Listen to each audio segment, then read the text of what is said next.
મોરબીના પાદરમાં પગ તો મૂકો. 25-28-30 વર્ષનો એક નવયુવાન, એનું નામ છે અજય લોરિયા, પટેલનો દીકરો. સાહેબ આ ક્યાંય ડાયરામાં છે, પણ એને એક દી બે દી નહીં 3-3 મહિના સુધી આઉટ ઓફ સ્ટેટમાં જઈ, બીજા રાજ્યમાં જઈ અને જે હિન્દુસ્તાનની બોર્ડરો માટે થઈ અને શહીદ થઈ ગયા છે, એ શહીદોના પરિવારને મળી 1-1 લાખ રૂપિયાનો 3 મહિના સુધી એને ચેક ઘરે જઈ ઉમરે જઈ એની જરેતાના, એના બેનના હાથમાં, એની અર્ધાંગનાના હાથમાં એ પટેલનો દીકરો અજય એને ચેક આપ્યા. હું ન ભૂલતો હોઉં,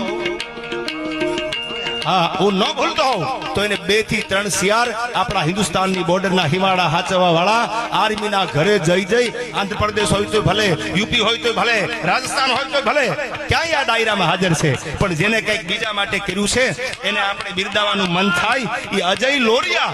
અને હું તો એમ કહું કે દુનિયા એનો વિરોધ કરે, કારણ કે પન્ના હાલી જાય ને એના જ વિરોધ થાય યાર. અને સેવા એ જ સંપત્તિ. આ જેનું ગ્રુપ છે એ અજયભાઈને પણ મારા લાખ આઈથી સલામ છે યાર. અને આવા યુવાનો હોય, એવું નથી કે એ ડાયરો કરે તો જેની વાતો કરવી, એ અજય જેવા યુવાનને મારા લાખ સલામ છે. પટેલના દીકરાને કે જેને પોતા માટે હિન્દુસ્તાનની બોર્ડર હાચવા બેઠા છે. એથી આગળ કહું તો આ તો આપી દીધા, પણ નવરાત્રીમાં એને 10 દીની નવરાત્રી કરી મોરબીમાં, જાણી લેજો. એમાં 1 દી, બીજો દી, 10 દીની 10 નવરાત્રીમાં 4 પરિવારને બોલાવી અને લાખના ચેક દીધા છે. તમે અમારા હિમાળા હાચવા માટે માથા દીધા છે, અમે તો શું કરી શકી યાર. એટલે આવા યુવાનો જે છે, જેને આપણી ધરાને, આપણી ધરોહરને અજય લોરિયા જેવા યુવાનો જીવંત રાખવાના પ્રયાસો કર્યો છે, અને મારા લાખ